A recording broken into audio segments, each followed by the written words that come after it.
Hello everyone, welcome to Toyeen Talks. Mo fẹ́ ká jọ wo fídíò tí bàbá yìí sọ lórí YourView. Orí YourView àwọn ọmọ Ráyọ̀ ni mo ti gbọ́.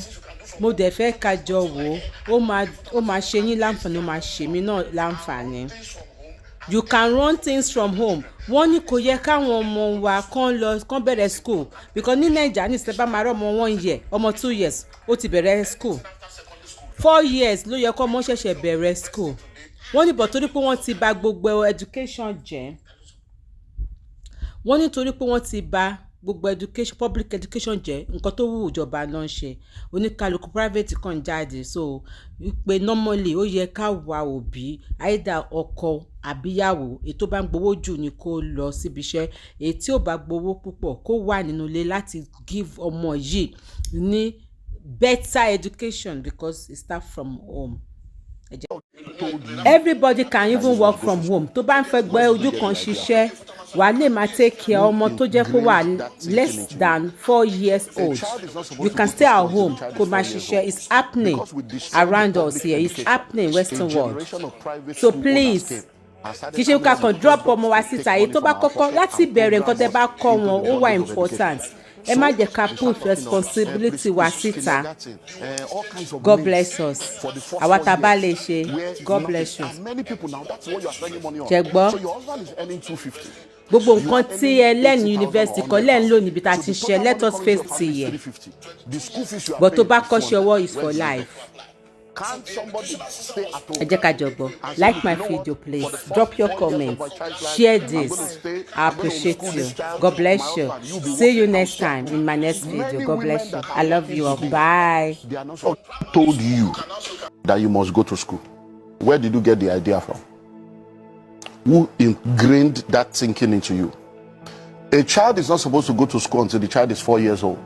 Because we destroyed the public education, a generation of private school owners came and started coming up with products to take money from our pocket and program us into the bondage of education. So they start talking of preschool, kindergarten, all kinds of names for the first 4 years where nothing. And many people now, that's what you are spending money on. So your husband is earning 250. You are earning 80,000 or 100,000. So the total money coming to your family is 350. The school fees you are paying is 200. Where's the wisdom? Can't somebody stay at home and say, look, you know what? For the first 4 years of my child's life, I'm going to stay, I'm going to homeschool this child. My husband, you'll be working. I will stay at home.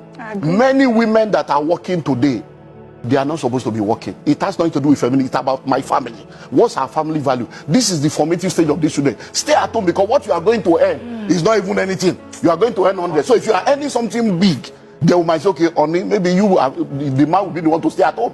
Because we see this happening all over. So we should diffuse ourselves. Please say that again, sir. Because your voice was very loud when you were saying the women can stay at home. No. If the woman is earning more, the man should stay at home. It's happening everywhere. It's for your family. The man will now stay at home. You homeschool these people. Because one of the things that has affected us is because we have this mindset of full-time housewife, full-time. There is nothing like that anymore in the 21st century. Because everybody, full-time housewife. Because everybody can work from home now. So from home, you can be a millionaire, a billionaire from your home. There are many things you can do from home. So there is nothing like, I don't want to be a full-time housewife. You can be a stay-at-home mom and run things from home and take care of the formative stage of your children. When it's now time for them to go to school, the most important education is primary and secondary. Case closed. Anything after secondary school, you are fooling yourself.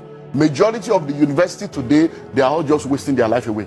Because many of the courses you are studying is useless.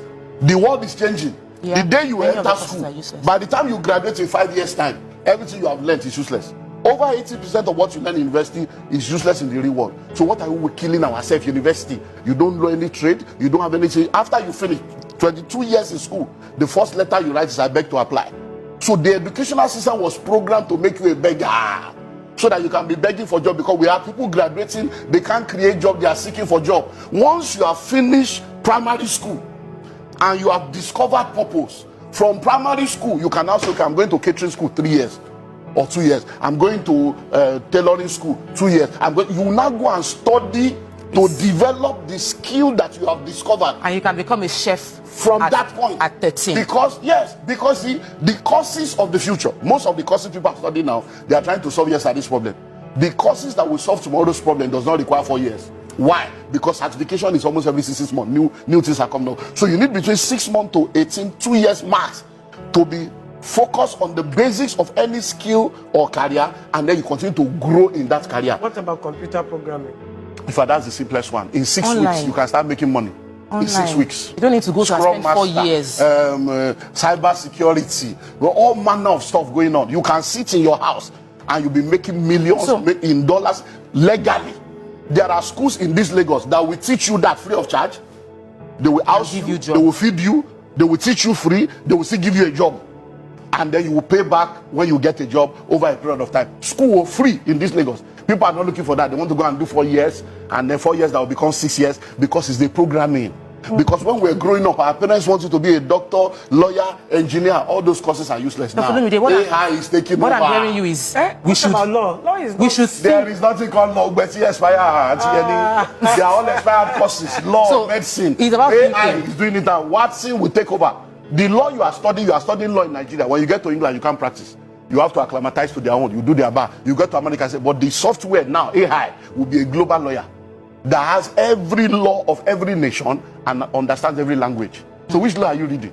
We are just wasting time. It's a programming that we have not yet understood, and we are still following that assembly line. So I argue with all this medicine. I won't leave law. Medicine. You actually need to go and study medicine. Auntie Yenny, there are AI now, there are robots now. We are in the fourth, in fact, we are in the 15th doctor of computer, Auntie Yenny, that I will put the machine on your body now. It will tell me everything about you from A to Z, from head to toe, the state of your kidney, your liver, your lung, and the treatment you need to have. Do you know there are tablets you can take now, just one vitamin? Everything you need for your whole day is inside. You don't need to eat. Sir, I agree with most of the things. And you'll be okay. So I'm not saying that those things will not be needed, but the number of people that are going in there will be left stranded, because by the time you come out, we need 50. There are 5 million of you. You will not be stranded. So we need to begin to think differently. Yeah, that's it. I get because that. the way forward is you must be a value creator. Many people are in the marketplace, they are not offering value. They are just going to collect. And what does it mean? Money flows in exchange for value. What is value? Meeting needs, solving problems, and answering questions. So you must have something you are offering your generation that they are paying you for. People don't employ for activity anymore. They employ for productivity. You know you are an entrepreneur. Do you know how many unemployable graduates we have in Nigeria? They can't speak good English. They can't write letter without correction. They didn't go to school. And these are the people, and you are talking to them. They went to school. They went to school, but school didn't go through them, because most of these schools, they are not teaching them anything. They are just buying handouts. I agree with you. Do you have an idea of the Nigerian university? 300 people in the class, 120 people in the class, 80 people in the class. Lecturers don't come. They don't even come. These are the realities. Why are we deceiving ourselves? You now say my child is in this, is in that. Then we now say it's a and private. Borrowing money to pay for private university. This one is a private this. This one is a Christian. There's no Christian school. There's no Muslim school. Mariam wants to just jump in a bit. Okay. So you know, I think you're my favorite guest. Every time you come, I learn a lot. I just want to let's just clarify this education thing. I know the message you are trying to put across. But I feel that there's such a generalization. Some people will be confused and think that university education is a no-no. I'm trying to understand that you mean the state of our tertiary education right now, because of the way it is, we need to look for other alternatives to educate ourselves. That's what you're saying. Now, what I'm saying is this. Because, let me just add this, because this AI you're talking about, those people that have created this, they went to university. Now, so listen, please listen. I have 2 master's degrees, I have 2 PhD, not all. I went to school, so I have 2 PhD. So I'm not saying that you should not go to school. I'm not saying that you don't need education. But when you are going to school, be going to school because you really need it. Be going to school because it is important to help you to become who you are supposed to be. Many people already discover what they are supposed to do. I'm supposed to be a fashion designer, but because of this programming, you want to first go and do medicine. Yes, sir. Then you now come back to that. You want to first do architecture first. That is the deception I'm talking about. And then when you are going to school, don't go to school based on the programming of the courses you think will help you to be marketable. Go to school to study the courses that will help you to solve the problem of the world you are living in. Many of us are mirroring our parents' dreams and desires. That's why the popular courses are, now, do you know that in our own days, if you have told your mom you want to be an actor, an actress, they will have said you are a prostitute, they will have said you are doing this, you want to be a footballer, they will say, hey, God, who did this to me? But now, we are in the same case now. If a child comes to you now and says, Mom, I want to be a drone pilot, will you agree? If your child comes to you today now and say, I want to go into robotics, will you agree? I want to be a graphic artist, will you agree? Because in your consciousness, being a graphic artist is not a career. Graphic artist, they draw picture. That is the program that we have all been programmed in. The colonial masters messed us up, and we are messing up the next generation. Because think of it. Every time you ask a child, what do you want to become? Majority of them tell you they want to become something that requires them to go and get a job from somebody to get a salary. That's the programming I'm talking about. We have been programmed to go to school. The education sector as it is today was not set up to help you. It was set up to create workers for the marketplace for capitalists. So it's for us to now know that, look, I'm not going to be a pawn in that. I'm going to go to school to learn to earn, to learn to develop my skill so that I can be skillful to be able to offer value so that money will flow.